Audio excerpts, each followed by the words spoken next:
da Resenha. Chegamos, está começando o Reis da Resenha dessa semana aqui pela TV Jovem Pan News, em todas as plataformas, toda semana um convidado especial. E aqui ao meu lado nos estúdios da Jovem Pan, para me ajudar a conduzir essa conversa, Bruno Prado. Bruno, hoje um convidado que tem história, começou no São Paulo, mas muitas vezes a concorrência acho que foi um pouco desleal com ele no São Paulo, né, Bruno? É verdade. Olá, Pedro. Prazer estar aqui com você. Hoje você tem um convidado que foi um goleiro que participou de momentos importantes da história do São Paulo, talvez do maior elenco da história do São Paulo. Aí pode ter muita discussão. Dos que eu vi, é o maior time do São Paulo, né? Eu sou de 85, então eu comecei a ver o futebol, mas nos anos 90, para mim, dos que eu vi, é o maior time da história do São Paulo. Campeão brasileiro da Libertadores, campeão mundial. Aquele timaço que o Brasil parava para assistir, né? O São Paulo ali dos anos 90. É ele, Marcos Bonechini. Bem-vindo, Marcos. Muito obrigado por conversar aqui no Reis da Resenha da Jovem Pan. Você que é o rei da resenha essa semana, Marcos. Tamo junto. Obrigado pelo convite, Pedro, Bruno. Reencontrar o Bruno, né? De outros tempos também. E fazer resenha é gostoso, né? Pra gente que é ex-atleta e foi atleta, era o forte, né? Participar hoje do Resenha é bem legal. Obrigado pelo convite. E você estava até conversando aqui em off com a gente, depois da carreira como jogador, como goleiro, passou também para a área da comunicação, não é, Marcos? Fui aprender um pouquinho com essa área, né? Descobri um pouco de um talento que eu não conhecia, né? De me comunicar. Então, fiz alguns bons trabalhos legais. Regionalmente, sou de Jundiaí, sou filho da terra e recebi um convite assim que eu parei de jogar para estar, né, nos meios de comunicação. Então, desde rádio a TV, fui aprender muita coisa e fazer muita resenha lá também. Marcos, e você trabalhou com o Zete, né? Trabalhou com o Rogério Ceni, né? Trabalhou com dois dos maiores goleiros da história do São Paulo e goleiros históricos do futebol brasileiro. Como é que foi essa sua trajetória?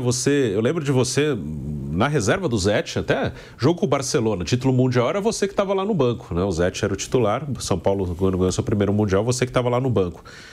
Dá para fazer uma comparação entre os dois, como no dia a dia, como goleiros também? Você, como goleiro, entende muito bem da posição. Bruno, nós estamos falando de dois dos maiores nomes, talvez a gente pode trazer do passado outros grandes goleiros da história de São Paulo e futebol brasileiro, e eu diria até mundial, né?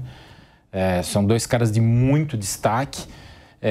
Óbvio que há comparações e é natural que haja. Acho que cada um teve a sua trajetória, suas glórias, do seu jeito, mas dois dos grandes da história mesmo, né? E eu no meio desses caras, né? Desses dois, mais o nosso querido Alexandre, que a gente perdeu tão precocemente, né? Que era outro grande talento que surgia também para o futebol brasileiro dentro de São Paulo. Eu diria que Zete e Rogério Ceni hoje, na minha concepção, são os dois maiores goleiros realmente da história do São Paulo, não só em títulos, mas em performance, enfim, história. E dois caras que eu posso dizer que eu tenho uma convivência muito legal, mais próxima do Zete hoje, mas dois caras maravilhosos aí que eu aprendi a conviver muito bem. Até perguntar do Alexandre, que, para quem não lembra, o Alexandre é um goleiro que... O São Paulo foi campeão da Libertadores em 92, o Alexandre jogou 3 jogos daquela campanha, né? Sim. Porque o Zete estava suspenso, né? Ele jogou a quarta de final com o Criciúma e ele faleceu um pouquinho depois da conquista da Libertadores num acidente de carro na Castelo Branco, na rodovia Castelo Branco.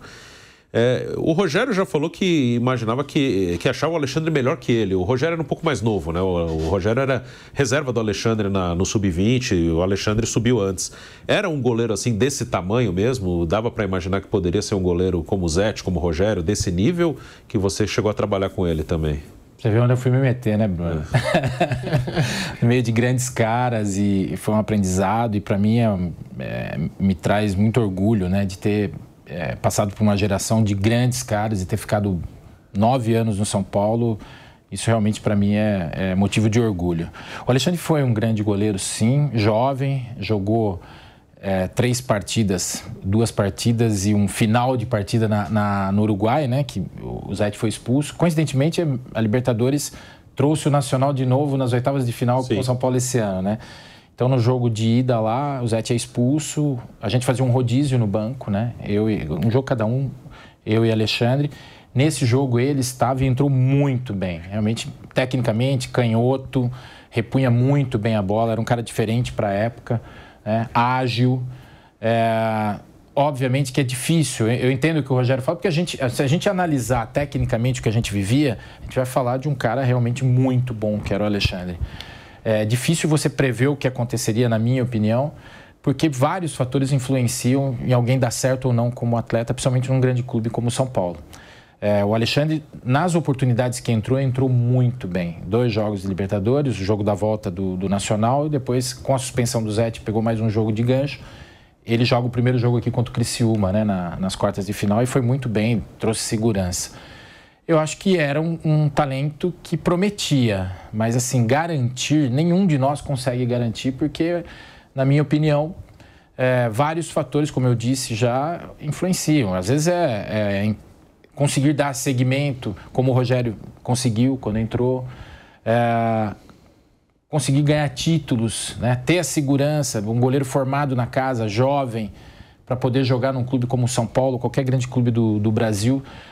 Você precisa da confiança de comissão técnica, de entender que a falta de experiência vai causar erros também e sustentar isso. Acho que o Tele faria isso, né? Acho que Alexandre tinha um futuro promissor.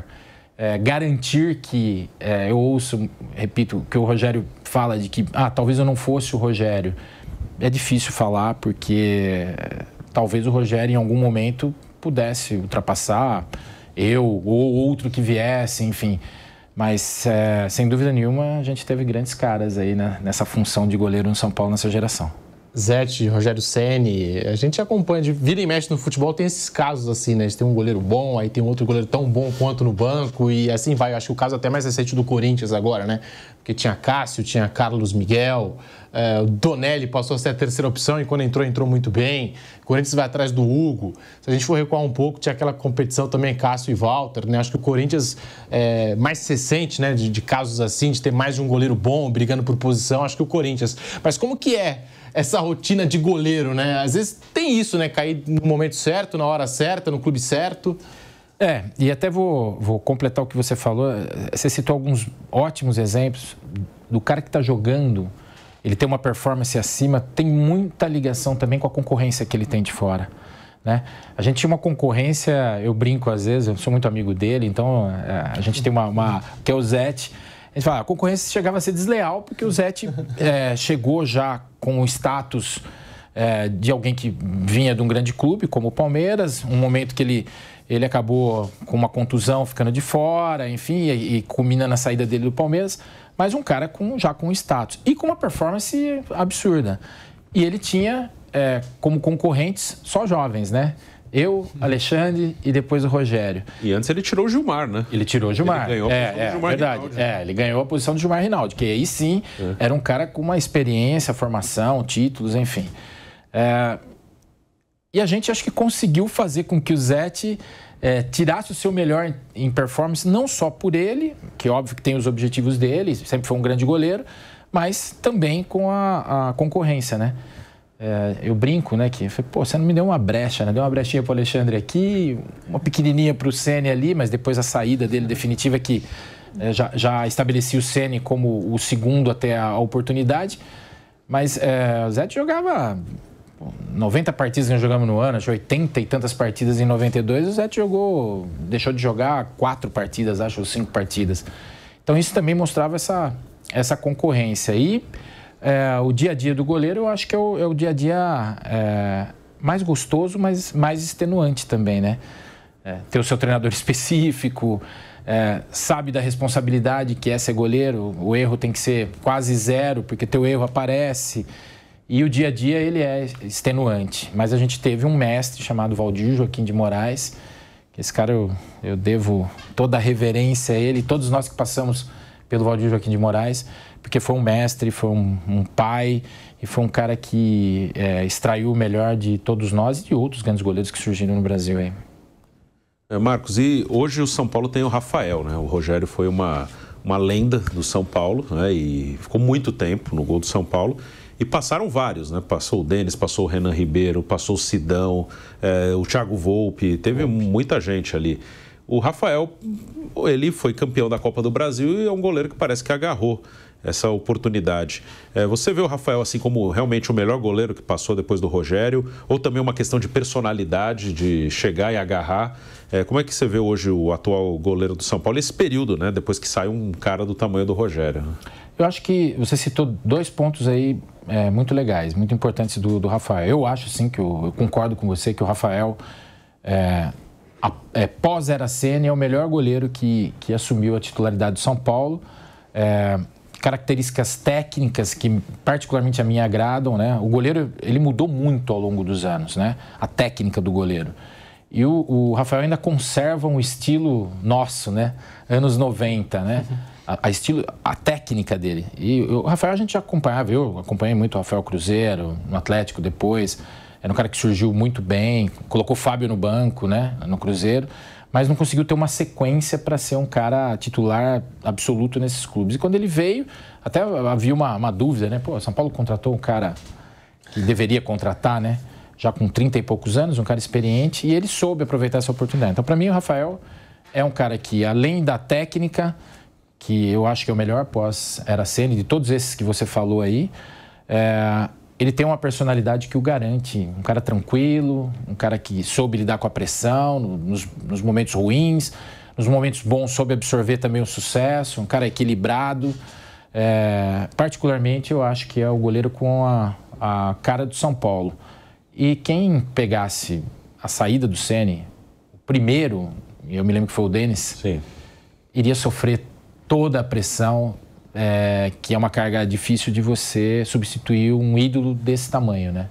Então o Denis tecnicamente era bom goleiro, mas talvez não tenha pego um momento bom do time também, com títulos, com performance, e sofreu toda a pressão e cobrança além do normal, né? Por ter que substituir um ídolo. E o Rafael foi reserva do Fábio no Cruzeiro, foi reserva do Vitor no Atlético Mineiro, né? Vai pegando também essa experiência, né? Tanto que o São Paulo contrata ele já com mais de 30 anos e todo mundo questionando se era de fato o goleiro certo, porque era reserva, né? A gente não via ele muitas vezes atuando, jogando, né? Aquilo que você falou também da experiência que ele foi pegando com o passar dos anos, né? Cara, eu posso falar um pouco porque eu vivi isso dentro do São Paulo, né? Fui jogar realmente quando saí do São Paulo, ou por empréstimo em algum clube, ou pós minha saída definitiva do São Paulo, né? É aquele misto de você ter paciência, mas de você ter que jogar, você precisa... Hoje falam muito de horas, né? Tem que ter horas de jogo. São expressões novas, enfim. A gente precisava ter experiência de jogo, né? Ganhar ritmo, que a gente falava muito em ganhar ritmo. Eu acho que o Rafael absorveu a experiência de estar de fora, porque você ganha com isso também, em grupo, em situações, observando, você é um cara observador, você começa a absorver coisas bacanas de situações de companheiros, de viver o momento ali, né? Eu tentei extrair muito isso na época que eu estava esperando minha oportunidade no São Paulo. Mas jogar sempre é importante, ganhar ritmo. E aqui eu acho que ele ganhou, né? Ele foi uma aposta, uma grande aposta do São Paulo e que deu certo. E agora os caras jogam em média, hoje no Brasil, talvez os clubes de ponta aí, 60 jogos, em média no ano. A gente jogou 90, teve um ano que a gente jogou 92. Já é o suficiente para o cara ganhar uma bagagem enorme, né?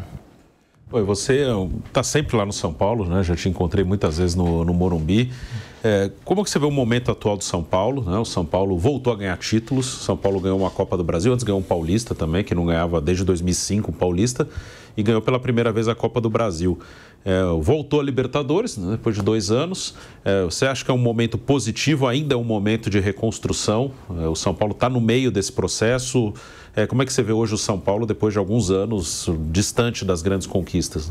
E anos difíceis, né? Para o torcedor são paulino, para a gente, né? Que viveu no São Paulo, e eu particularmente sou um São Paulino, né? Não porque joguei lá, mas vim de origem São Paulino. Eu ia para arquibancada assistir jogos quando eu era garoto com meu pai, que era super São Paulino. Então eu aprendi a gostar de futebol por causa do São Paulo. Eu acho que o São Paulo passou um período que grandes clubes que ganham muito acabam passando, são ciclos. Eu acho que o São Paulo esticou demais, né? A gente sabe que são 3, 4 anos, às vezes, que até se reconstruir um período muito vencedor para você recompor elenco, mentalidade, enfim, certas coisas. O São Paulo se estendeu muito, teve dificuldades de governança ao longo desse tempo, é fato. E agora recuperou. Eu acho que a gente está no caminho, tem uma reconstrução aí sim, né? É fato, é público, né? Os grandes clubes têm dificuldades aí acumuladas ao longo do tempo, financeiras, enfim, de governança. Mas eu acho que aí eu ressalto a posição do presidente Júlio Casares, que foi o cara que veio tentar trazer uma mentalidade e está conseguindo implantar de mudança, né? Tanto de governança, acho que a gente tem um grande caminho ainda pela frente, mas aliar isso a ter um clube de volta a lutar por títulos, né? Então, veio aos poucos, ganhou um paulista durante a pandemia, que eu acho que já foi importante, depois de uma década praticamente de seca, né? Tem a Sul-Americana de 2012, mas sempre ficou entalado, né, para o torcedor aquela história do meio jogo, né? Mas é um título. Agora, chegando em finais, como foi da Sul-Americana, enfim, semifinais, em Copa do Brasil, isso vai mostrando que o clube vai subindo degraus, né? Conquistar a Copa do Brasil, acho que conseguiu colocar o clube de novo num patamar que o São Paulo nunca deveria, e grandes clubes como o São Paulo não deveriam estar longe, sempre brigando por um título num ano. E eu acho que sim, a gente tem hoje um elenco competitivo, dentro do seu jeito, dentro do futebol atual, né? Se a gente colocar uma discussão de como está o futebol mundial e o futebol brasileiro, a gente ainda vai discutir muita coisa se é o ideal que a gente tem de patamar técnico. Mas eu acho que o São Paulo briga hoje na América do Sul, sim, para voltar a lutar por um título, por exemplo, de Libertadores. E até recuando, você falou dessa fase vitoriosa do São Paulo, os anos 90, né, que ainda ficam marcados na memória do torcedor são paulino.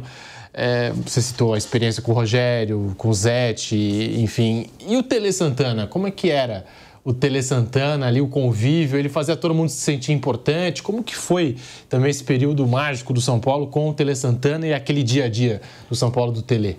Tele não deixava a gente ficar em zona de conforto nem por sonho, cara. Cara, o Tele tem muito mérito, né? E não preciso dizer aqui, isso aí, a imagem dele, a história dele fala por si. Mas com a gente, eu me lembro da chegada do Tele, porque eu já estava no São Paulo, eu era um dos goleiros do São Paulo. E o Tele vinha de uma passagem pelo Palmeiras, não tão... meio frustrante, acho que até para ele, mas um grande treinador. Eu via a seleção de 82 jogar. As que eu vi jogar foi a melhor que eu vi e que não ganhou uma Copa do Mundo. Azar da Copa do Mundo que não teve essa seleção campeã, porque merecia, né? E Tele tinha feito 2 grandes trabalhos, né, em Copa do Mundo, em clubes, enfim, fora do país, Arábia. Mas ele vinha com aquela história de que não ganhava títulos no Brasil, né? Então isso foi um desafio para o Tele também. Para a gente foi muito bom, porque a gente vinha de um momento também de reconstrução. Já ficamos vice-campeão brasileiro, né? Perdemos em 90. Já tínhamos perdido em 89, um título para o Vasco também, dentro do Morumbi. Então, é o que eu falo, só pode ser campeão o time que chega na final. Então, a gente não pode tirar o mérito dos vice-campeões, porque estão chegando, né? E aí, detalhe da final é o detalhe da final. Em 91, de novo, a terceira final consecutiva, e aí a gente ganha lá em Bragança e começa ali uma era vitoriosa do Tele, que era um cara, assim, que extraiu o melhor de cada jogador, era o cara que prezava pelo jogo limpo, pelo jogador técnico, pelo futebol bem jogado, ao contrário do que muitos dizem assim, isso aí conflita com o fato de não ser competitivo. Ou é o futebol bonito, ou é ganhar título, e aceita não ganhar título pelo futebol bonito. Não, o Tele não era assim. O Tele tentava unir as duas coisas, né? Que a gente jogasse o futebol limpo, um futebol técnico. Ele dizia muito, para você estar vestindo uma camisa como o São Paulo, você tem que ter qualidade. Se você não tem qualidade, você não tem que estar aqui. Então, era isso que ele extraía o melhor de cada um, treinos exaustivos, prezava pela qualidade do fundamento, que é uma coisa que normalmente você fala na base, né? Que muito atleta ainda vem com defeitos de fundamento até hoje, da base. E ele corrigia isso, cara. Tinha 1 milhão de treinos que você fazia com ele, no final do treino era cara cruzando lá, tomando dura, chute a gol, tomando dura, tinha a forma de bater na bola que ele exigia. E isso é um dos conflitos que eu também tenho com o que se faz atualmente, parece que o jogador não pode mais fazer esse tipo de coisa. Não, isso aí excede, acaba com ele fisicamente e tal. A gente jogava 90 jogos no ano, treinava pra caramba, não treinava pouco. Eu sei que hoje o futebol é um pouco mais intenso em algumas coisas, mais compacto, mais veloz. Mas, pô, a exigência física, eu não acho que tenha mudado tanto assim. E o jogador não preza tanto. Hoje a gente vê o futebol prezando por sistemas táticos e às vezes deixando de lado aquilo que é o fundamental, que é a capacidade técnica do jogador, que era isso que ele fazia. Então, o Tele, com muito mérito, é o cara, sim, da história do São Paulo como treinador. Acredito eu na história do futebol brasileiro e colocando ele no patamar dos maiores do mundo da história do futebol também. O São Paulo, recentemente, fez uma campanha utilizando a inteligência artificial, usando a voz do Tele, usando até a imagem dele, sentado ali na sala de coletivas, com autorização da família, do filho dele, do René. Você que conviveu com ele, eu confesso que eu ainda estranho um pouco esse negócio de inteligência artificial, assim, eu acho que é um pouco esquisito ainda. Mas você que conviveu com ele, como é que você viu essa imagem, A imagem e também a voz dele hoje, como se estivesse vivo hoje, Cara, eu tive com o René, inclusive, nesse dia. O René é um cara maravilhoso, eu me dou muito bem com o René. O René é meio que o espelho do pai, com uma personalidade um pouco diferente. Eu soube um pouquinho antes até, por estar lá dentro de São Paulo, dessa ação e achei incrível. Você que é mais jovem que eu se impactou com a tecnologia. Sim. Você imagina, eu sou tecnológico no que a gente pode acompanhar, mas sou analógico, E fiquei muito impressionado, com a IA. Não tinha visto, não tinha ouvido, fui ver realmente quando saiu a campanha pública, tanto pelas redes sociais, com a voz dele, Mas no dia do jogo, cara, não teve um que não conviveu com ele. A gente estava com alguns ex-atletas, eu estava com o Zete, inclusive, nesse dia. A gente foi encontrar o René. Cara, é emocionante, assim.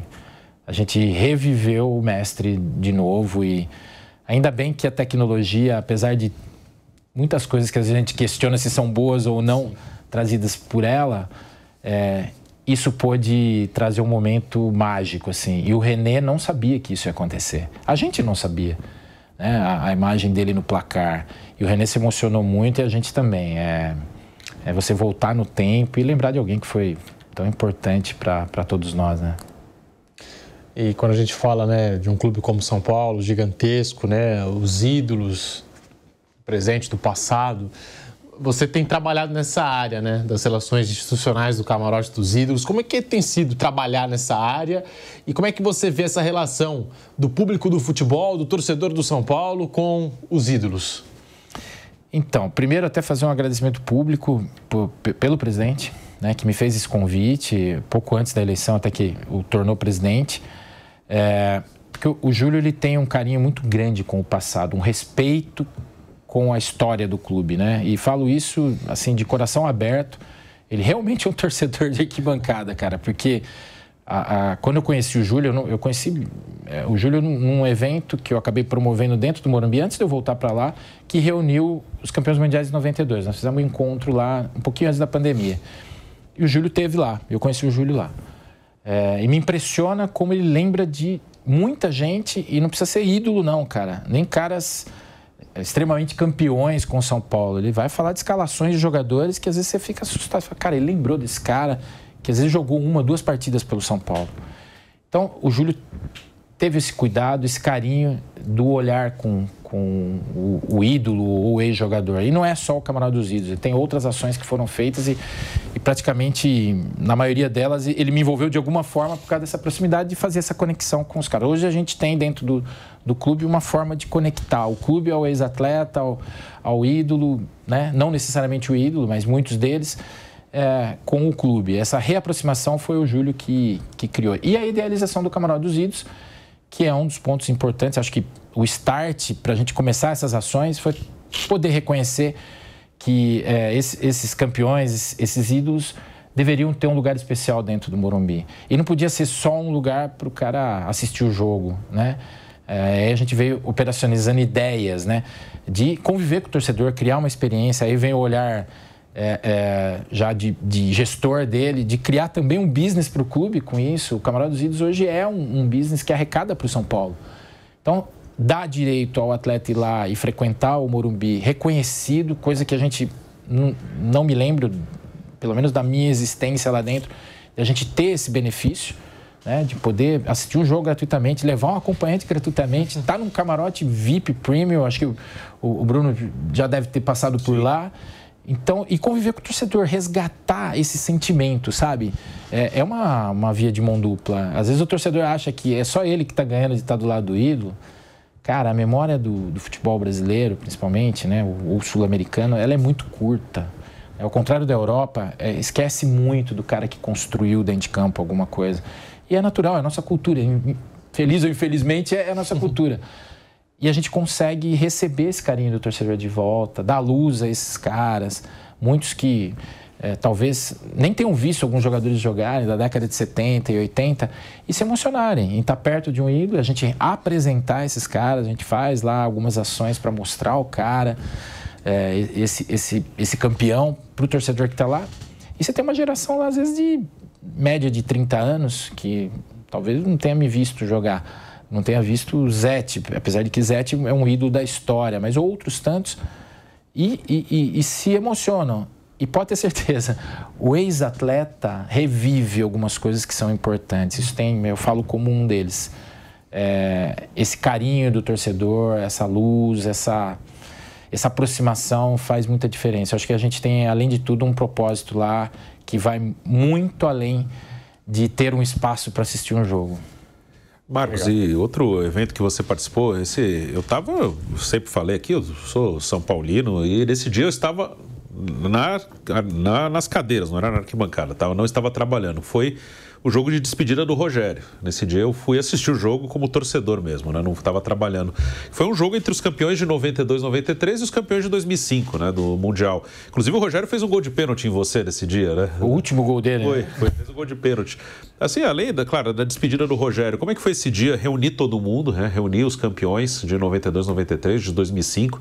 Teve todo um evento entre vocês também antes, não foi só o jogo, né? Não foi só a apresentação lá no estádio, né? O Rogério foi grande até nisso, né? Ele na despedida dele, ele homenageou os companheiros que estiveram com ele em conquistas importantes. E não dá para dizer que 3 mundiais, né? Esse grupo de 3 mundiais não são os caras que estiveram no topo de conquistas. Eu acho que todo mundo conquistou e construiu. Eu costumo dizer que todo jogador que passou por um clube, ele colocou um tijolinho lá, ganhando títulos ou não, né? No caso desses campeões mundiais, construiu paredes, né? Construíram paredes. Então, ele homenageou todo mundo. Voltar ao Morumbi lotado, 60 mil pessoas, caras que já tinham parado há algum tempo. Foi até um confronto desleal, né? Os caras de 2005 estavam... Eram bem mais jovens. Eu já estava bravo lá, estava correndo muito. Mas assim, tirando o Cafu, né? Cafu correu mais. O Cafu estava inteiraço, nossa senhora. E ele colocou... aliás, eu acho que mudou a história de despedidas de grandes jogadores, porque aquela virou uma referência absurda, né? Quem for fazer um jogo de despedida hoje tem que pensar como fazer, porque aquela foi uma despedida muito além da curva. E você vai se lembrar disso, a gente almoçou junto, esse reencontro, essa emoção de estar junto e tal. Mas do vestiário pré-jogo, né, até os últimos momentos do jogo, muitos detalhes de homenagem. A gente entrou em campo 1 a 1, sim, com todo o estádio apagado e 4 canhões de luz, né? Como a entrada de NBA mesmo, aquela coisa meio de jogo das estrelas, né? 1 a 1, desde membro da comissão técnica até todos nós jogadores. Então, isso marcou. Eu, particularmente, eu fui o primeiro jogador a entrar em campo. Entrou a comissão técnica de 92, 93 e eu fui o primeiro, até me assustei com isso. É você que vai entrar. Cara, passa um filme na tua cabeça, né? Como passou na de todo mundo. Né? Você entrar sozinho no campo, com um Morumbi de 60 e tantas mil pessoas, você o foco das atenções, você sendo anunciado, aí eu estava com meus filhos lá, né? E por acaso são São Paulinos, não sei porquê. Rafael, Caio e Diego. E para mim, me veio à memória, eu não tenho mais meu pai, que foi um grande São Paulino, e que eu via muito lá. Meu pai acompanhava praticamente todos os jogos que eu estava no banco ou jogando lá no Morumbi. Então, é você olhar para um ponto específico que eu me lembro dele, né, lá, e ali a emoção é inevitável. E o jogo, né, foi super legal, tive esse... O árbitro foi engraçado, foi o mexicano que apitou, Apitou, né? São Paulo e Liverpool. Foi o árbitro da final do Mundial de 2005. E estavam tentando criar, obviamente, uma situação para o Rogério fazer o gol. E era engraçado, porque ele já tinha chutado 2 bolas pro gol e eu tinha pego. E os caras falaram assim, você vai deixar o Rogério fazer o gol? Eu falei, não, ele é o dono da festa, mas nós temos que brincar aqui a coisa, né? E o Amoroso, foi o Amoroso que sofreu o pênalti, né? Amoroso, não foi pênalti não, tá? E dobra o joelho e cria a situação, né? E naturalmente, pra você ver como tá o espírito competitivo ainda da gente, né? A primeira coisa que você faz é reclamar com o árbitro, né? Ei, senhor, eu falei, pô, não foi, então a gente vai tomar gol e tal. Ele olhou pra mim e falou assim, e não é bom pra você? Ele virou pra mim e falou assim, sim, não é bom pra você? Eu comecei a rir, cara. Eu falei, não, você tem razão. Mas foi uma festa completa, foi muito legal, né? O Rogério veio pra linha jogar com a qualidade que ele tinha pra jogar com os pés. Então foi bem legal mesmo. Até pegando um relato de um xará seu, e também colega, né, quando se fala em goleiro, né, o Marcos, Palmeiras, seleção brasileira, até uma resenha do Marcos, né, que ele fala, pô, o Rogério Ceni, cara, era o cara chato, que assim, a gente queria se divertir, a gente queria fazer outras coisas, e o Rogério tava ali treinando, ficava depois do treino, cobrando falta, e parecia aquilo, né? Se o Rogério faz, todo mundo tem que fazer. Era assim com o Rogério Ceni? Como é que foi, assim, acompanhar, né, esses primeiros passos do Rogério? E era nesse sentido mesmo? Pô, se o Rogério tá fazendo, tem que fazer também. Vamos lá, todos juntos aqui. Uma vez me perguntaram, ou me pediram para resumir o que era o Rogério. E eu usei uma palavra, obstinado, né? É um cara que... ele focou. A gente treinava muito, sempre treinamos muito. Mas com ele a gente tinha que treinar mais, porque ele tinha aquela coisa, chego mais cedo e saio mais tarde. Então aquele dia que você tá meio assim, aí você olhava, puta, eu tô competindo com ele, o Rogério tá lá ainda. Então vamos para lá de novo, né? E eu me lembro do Rogério, essa história das faltas, por exemplo, o Rogério tava treinando fazia 1 ano, cara. Né? Eu fui um dos sparrings dele, né? No final de treino. Bota a barreira, bota lá o colete pendurado no ângulo da trave, vai pro gol, e ele foi. E eu pensava comigo, no Brasil a gente não tinha visto isso. Eu acho que num passado aí, não sei se teve um Ortiz da vida lá no Atlético que fez alguma coisa assim na década de 70, se tentou, ou foi pênalti, não sei. Não me recordo. A gente tinha Montoya no Boca Juniors, o Higuita, Chilavert. Você tinha esses caras que ainda na América do Sul. Mas aí era aquela história assim... Era permitido para esses países, esses caras assim. No Brasil era aquela coisa do goleiro conservador, né? E aí vem o papel do Muricy, que era o treinador na época, que confiou, né? E botou... assumiu a responsabilidade de botar um goleiro para bater falta, né? Num São Paulo, um clube tradicional, cheio de... né, das suas nuances de tradição, enfim. Eu acho que o Rogério enxergou uma forma de se diferenciar. Né? Ele falou, além de ser um bom goleiro, eu tenho que ter algo a mais para marcar no futebol brasileiro. E ele tinha essa qualidade mesmo, né? Então, conseguiu se aprimorar nisso. A gente nem tanto, né? Eu não me arriscava a bater falta. No pênalti ainda dava para brincar, mas falta não. E foi aí que ele criou a grande marca e tal. Rogério era o cara que, sim, ele puxava os outros para treinar, a gente tinha que correr atrás dele mesmo. E essa técnica, né, como as coisas mudaram, hoje o goleiro faz parte do jogo, tem que saber sair jogando com os pés, né? Como é que você vê essa, digamos, evolução do goleiro dentro do campo de jogo? Cara, acho bom, porque é uma evolução. Hoje a gente jogaria com os pés, né? A gente treinava isso, é que o sistema era outro, né? A gente não saía com as bolas curtas da forma como se faz hoje. E você chegou a pegar o futebol que podia pegar com a mão no recuo também, né? Bom, eu peguei a transição da regra, né? Mudou. Que a gente sofreu pra caramba. Foi no início dos anos 90 ali que mudou a regra. Foi 91 ou 2 que mudou isso, né? A gente sofreu um pouco com isso, né? Porque acho que isso deu dinâmica para o jogo, foi legal. Mas foi uma mudança brusca de como o goleiro jogaria na reposição de bola, né? Cara, eu tenho uma visão particular sobre isso. Hoje, acho importante o goleiro jogar com os pés, é uma evolução. Ao mesmo tempo, eu estou vendo gente dar prioridade para o goleiro que sabe jogar com os pés, não olhando tanto a técnica do cara para defender. E para mim, o goleiro sempre vai ter a prioridade de defender. Então, às vezes você vê alguns aí, pô, mas o cara não é tão bom com os pés. Tá, mas ele está fazendo bem a função dele com as mãos. Eu vou dar um exemplo que eu uso muito. Acho que ele joga bem com os pés dentro da eficiência que ele precisa de um goleiro. É o próprio Rafael. O Rafael não é o cara que vai fazer com precisões ou aquelas jogadas um pouco mais arriscadas. Ele sabe disso. Então, ele vai na eficiência dele do que ele pode fazer. Só que como goleiro é um cara que a gente pode olhar para lá e falar... Eu vejo muitos clubes, eu não vou aqui citar nomes, enfim, mas caras que estão sendo priorizados por jogar com o pé. E no momento que você precisa do goleiro para defender, que é a primeira função dele, ele não está tecnicamente tão no nível do que ele precisa. Então, acho que tem que ter um ponto de equilíbrio nisso aí. E falando de seleção brasileira, né, a gente está gravando no dia seguinte a derrota para o Paraguai. O Brasil tem o Alisson e o Ederson, que estão no 3º ciclo já de Copa do Mundo, né? Eu queria que você falasse um pouco deles e também se você vê goleiros para o futuro, né? Já que os dois já estiveram em 2018, já estiveram em 22, acho que provavelmente estarão em 26 os dois, só que vai ter que começar uma transição, né? Os dois também já estão ficando mais velhos.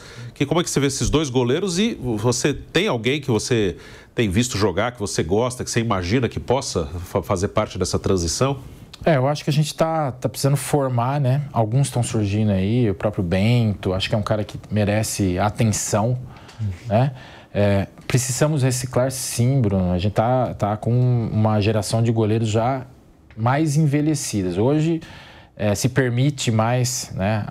O sistema futebol tá vendo o goleiro com mais idade. O pós-30, 35 ainda se vê, e os caras estão rendendo, é fato. Mas isso é fisiológico mesmo. É natural que, tanto física como tecnicamente, chegue uma hora, a gente vai ter talvez algumas exceções, o Rogério foi uma delas, né, de jogar até os 40 anos, o Dida foi uma exceção, mas são raras exceções. Eu acho que seleção brasileira a gente tem que começar a pensar sim em reciclagem, acho que são bons goleiros tecnicamente, jogam em alto nível, jogar uma Premier League não é para qualquer um, né, esses dois goleiros são... Mas também não foram goleiros que conseguiram ter o sucesso de resultado de títulos na seleção brasileira. E eu acho que isso também é um dos pontos que a gente tem que começar a pensar, não só de goleiros, mas de gerações, pô. A gente precisa começar a reciclar. Independente de, por exemplo, o Neymar ser um cara acima da média, o Neymar também está envelhecido e a gente ainda continua achando que o Neymar vai ser a grande solução para a gente ganhar um título mundial. E a gente está vendo que não é, cara. O futebol está muito mais exigente coletivamente. Acho que a gente precisa melhorar tecnicamente em tudo. E os goleiros fazem parte disso. Acho que ainda produzem, mas a gente tem que começar a pensar se conseguiram... A gente cobra tanto resultado exacerbado de alguns e menos de outros. Acho que vale a pena a gente pensar se 3 Copas do Mundo, 4 Copas do Mundo com goleiro... numa seleção que é pentacampeã mundial e tem que brigar por títulos, se não é hora de a gente começar a já preparar alguém aí. Até ia perguntar nesse sentido, né? O Alisson no Liverpool, ninguém questiona, o Ederson no City também não. Aí você até citou na seleção brasileira que realmente os dois ainda não conquistaram, né? Ou ainda talvez não se provaram como os goleiros de seleção. Chega a época de Copa do Mundo, então todo mundo fica questionando. Não, e sem jogar a responsabilidade de que eles têm que ganhar títulos sozinhos, né? É um coletivo. Sim. Né? E assim, a gente pega também jogadores de linha mesmo. A gente viu no São Paulo, o Rames Rodrigues, né? Que na seleção espetáculo e no clube não era lá essas coisas. No caso dos dois é diferente, né? No clube vai bem, na seleção não. Por que você acha que isso acontece, assim? O jogador vai bem no clube, na seleção não vai? Por que acontece essas coisas no meio do futebol? Então, isso é um fenômeno... Tem jogadores que crescem na seleção, né? Ao contrário. São bons no clube, mas às vezes na seleção crescem. Eu acho que vai muito de personalidade, vai muito de o cara se sentir ambientado. Tem uns fenômenos que é difícil você explicar, talvez sejam muito mais mentais do que qualquer outra coisa. Que o cara veste uma camisa de seleção e ele cresce, ele se sente realmente à vontade. Outros mais em clube. O clube você vive o dia a dia, você consegue trabalhar, né, aquela rotina, a identificação com o clube, o ambiente. Seleção é pontual. Então é um desafio até para o treinador fazer isso, né? Como é que você treina uma seleção brasileira? Como você pega uma data FIFA, o cara tem 4 dias para trabalhar um elenco, né? Uma renovação, o Dorival está tendo que fazer essa renovação. Como é que você consegue trabalhar uma renovação com desempenho, não podendo treinar tanto o time? Mas é uma seleção brasileira, outros passaram por esses desafios e conseguiram, né? Eu acho que tem isso. No clube, às vezes, o cara está mais ambientado, acha o espaço dele, se sente mais à vontade. Na maior parte das vezes, o cara rende mais num clube do que em seleção. Agora, os grandes têm algumas exceções aí que acho que é muito mais mental, né, psicológico, do que por desempenho técnico ou físico. E você é de Jundiaí, você falasse também um pouco do interior de São Paulo, né? O Paulista conseguiu o acesso agora, né? Conseguiu acesso, o Galo. Quinta para quarta, mas foi um time que chegou a ganhar a Copa do Brasil, né? Um time que chegou perto de subir para a Série A. Em compensação, você tem alguns bons trabalhos aí no Novo Horizontino, no Mirassol, times que podem até subir para a primeira divisão. Você jogou também no interior de São Paulo, depois que saiu do São Paulo. Como é que é hoje essa relação? É diferente? Os recursos são diferentes? Antes você tinha o interior mais forte. A que você atribui essas mudanças? Eu acho que começa pelo calendário, né? Eu entendo que grandes clubes ou os grandes centros com grandes clubes... hoje o futebol mudou muito até em termos de business, né? Cifras que se falam em torno do futebol de hoje, há 30 anos atrás, eram inimagináveis, né? Então é natural que o produto futebol se foque mais nos grandes clubes, nos grandes negócios. Mas eu acho que tem um fenômeno aí que, se você traçar cronologicamente, você vai ver que isso aconteceu nesse momento. Quando a gente diminuiu o calendário dos estaduais, a gente começou a matar o interior do Brasil, e eu falo de São Paulo, que sempre foi muito forte, um campeonato paulista sempre foi muito forte, tanto é que o Paulistão era reconhecido como um título muito importante para os grandes clubes. Hoje a gente vê que os próprios clubes acabam não dando o peso real do estadual, né, que poderia ter. Então, um calendário menor, acaba sendo uma preparação, né, de início de temporada para outras competições que ganham mais peso, como Copa do Brasil, Brasileiro, Libertadores, às vezes até uma Sul-Americana, dependendo do clube. Mas o interior sempre foi um grande celeiro.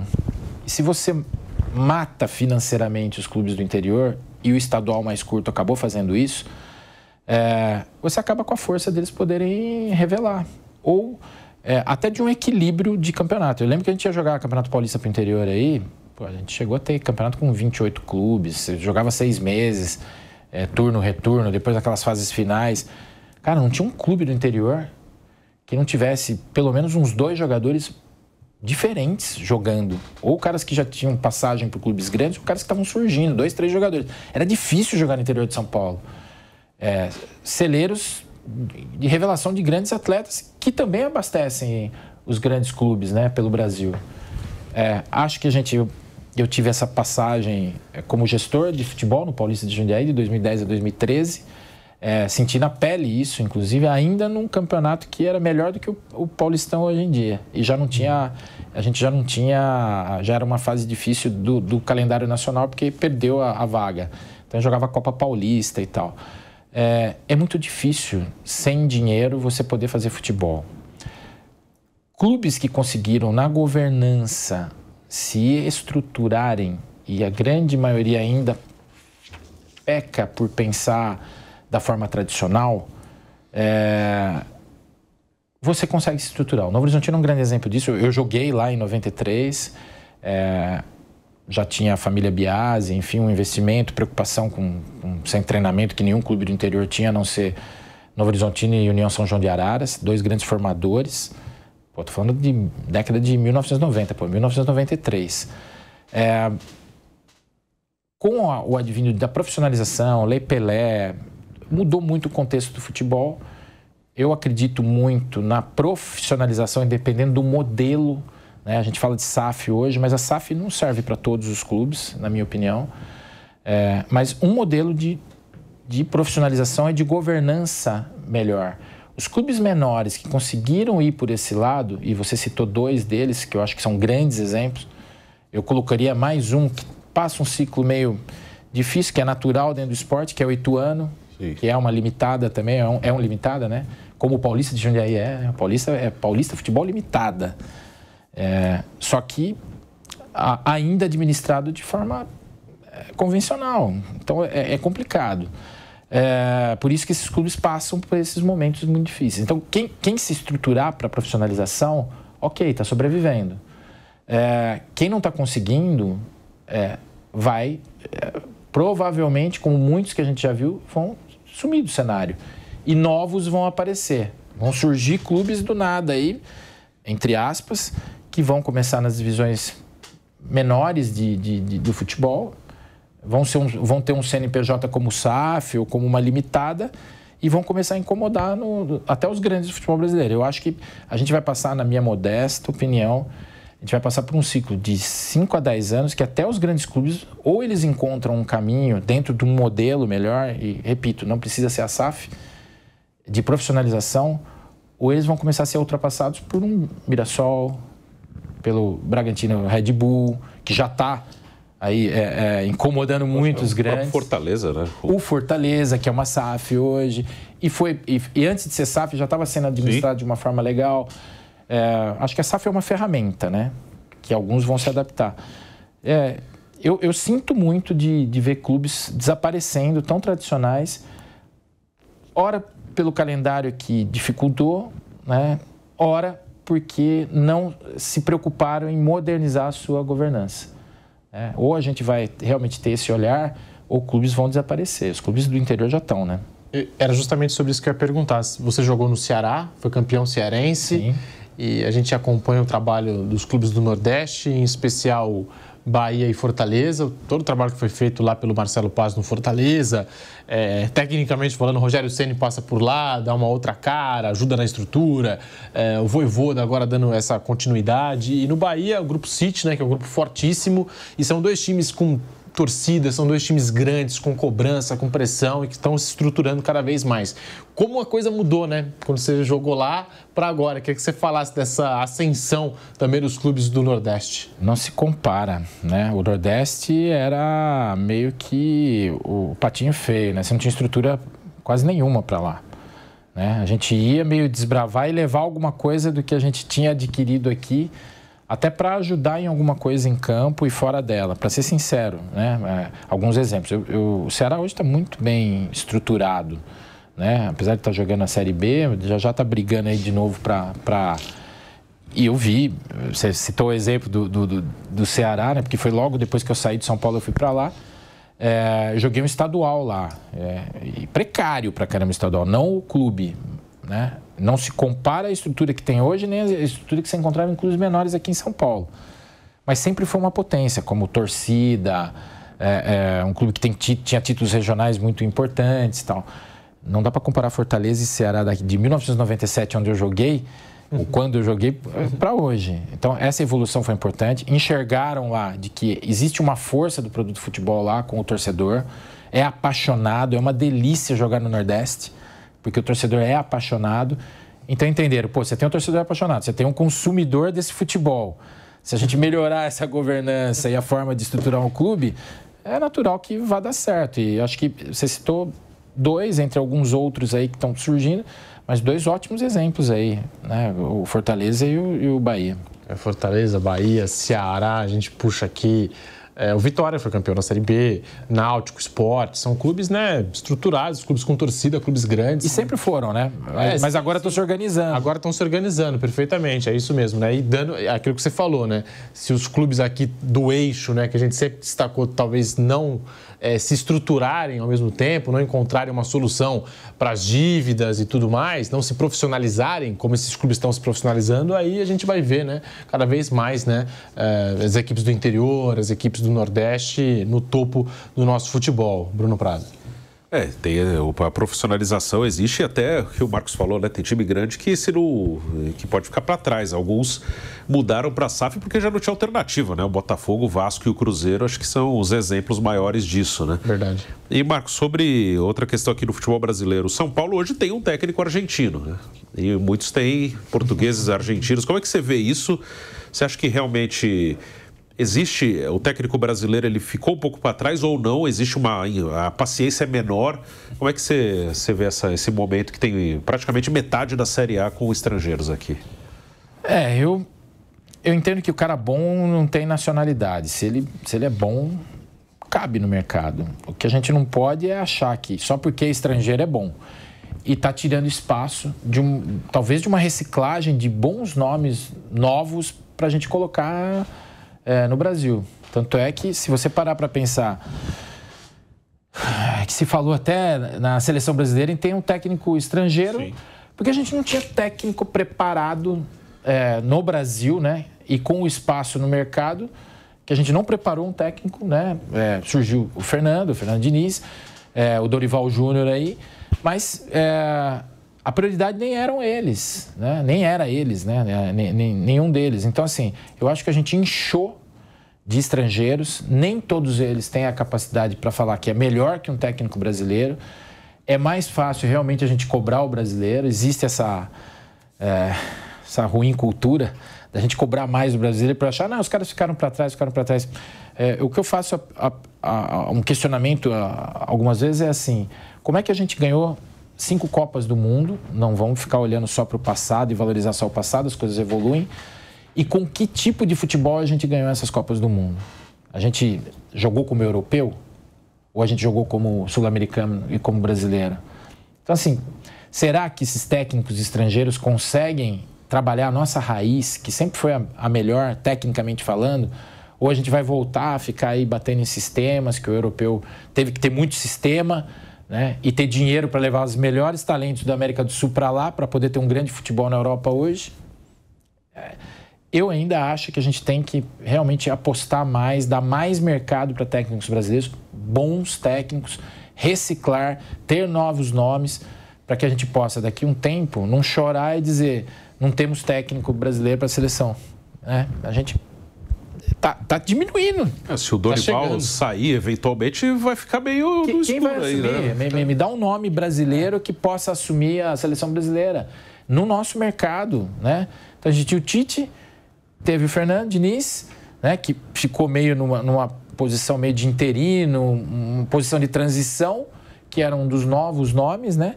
E o Dorival, que assumiu numa urgência até, né? Que como o resultado não apareceu tão rapidamente com o Diniz, é natural que vai se trocar. Mas, fora isso, quem é um outro nome aí? Né? A gente não está dando espaço. Olha o número de técnicos... E não acho que são bons técnicos. Eu, por exemplo, acho que o Zubeldia encaixou muito bem no São Paulo e teve um trabalho na América do Sul aí que até o justificaria nesse momento. Existem momentos. Eu acho que o São Paulo apostou num técnico de momento na hora certa. Mas tem muitos aí que estão por aí que, pelo fato de falar um português um pouco diferente, e não estou falando do Abel, que é o cara que acho que melhor se deu aqui no futebol brasileiro, né? É justificável, né? Ele está num grande clube fazendo esse trabalho, mas alguns outros, né? Não vamos aqui ser injusto, mas eu acho que a gente tem que apostar em mais jovens, não? A CBF tem um curso, tem uma CBF Academy aí para formar grandes técnicos, mas precisa pôr no mercado, né? Você já pensou em ser treinador alguma vez? Não quero infartar assim. Eu já fui gestor, quase infartei. Na beira do campo não dá não, viu, Bruno? Treinador sofre. Já passou uma vez na minha cabeça, sim, mas lá atrás, mas não, acho que não é a minha praia. Gosto, acho que até tenho uma visão razoável, mas não para o nível desses caras, não. E não é a minha vontade, não. E os técnicos mais jovens até... estão tentando, né, buscar espaço fora do Brasil. Sim. O André Jardine, o Barbieri, que estava aqui no Bragantino, também foi para fora, enfim. O Silvinho tá... Silvinho também. O Doriva tá com ele, né? O Doriva é auxiliar dele. Então, técnicos aqui, os técnicos brasileiros não ganham oportunidades aqui e estão indo lá para fora. O que eu acho bom também, né, para ter talvez esse intercâmbio, fazer o nome do Brasil. A gente vê muitos técnicos argentinos aqui, técnicos portugueses, né? Também seria muito interessante ver o Brasil lá sendo protagonista. E o Jardine foi campeão mexicano agora, para ter uma ideia, né? Então, é questão de oportunidade. Para a gente poder fechar aqui a nossa entrevista, Marcos, o que você espera do São Paulo para essa temporada 2024, hein? São Paulo, que muita gente fala que é o time, talvez, das Copas, não necessariamente do Campeonato Brasileiro. O que você pensa desse São Paulo 2024? Você quer que fale o torcedor, Marcos Bonechini?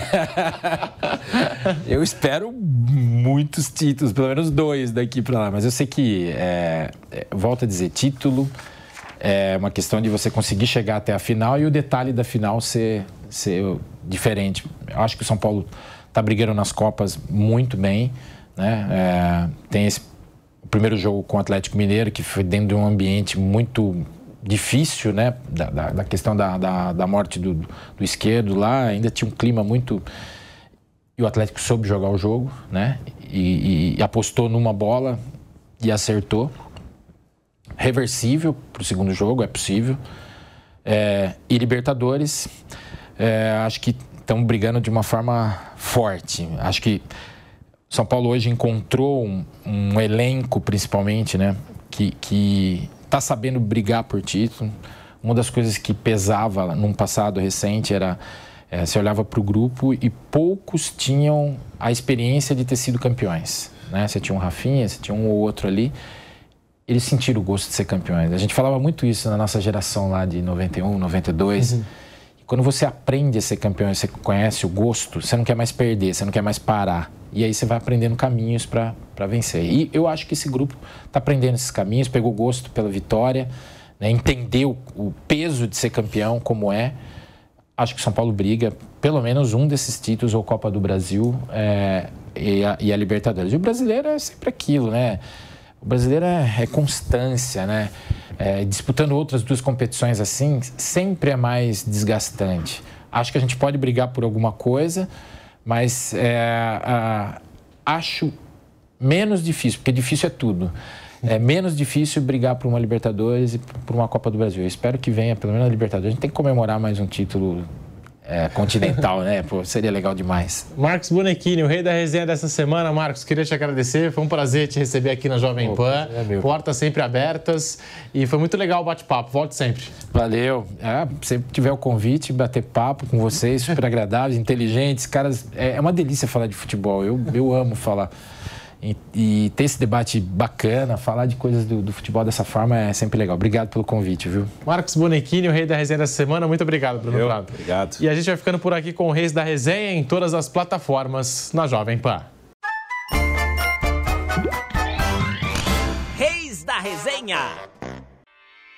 Realização Jovem Pan News.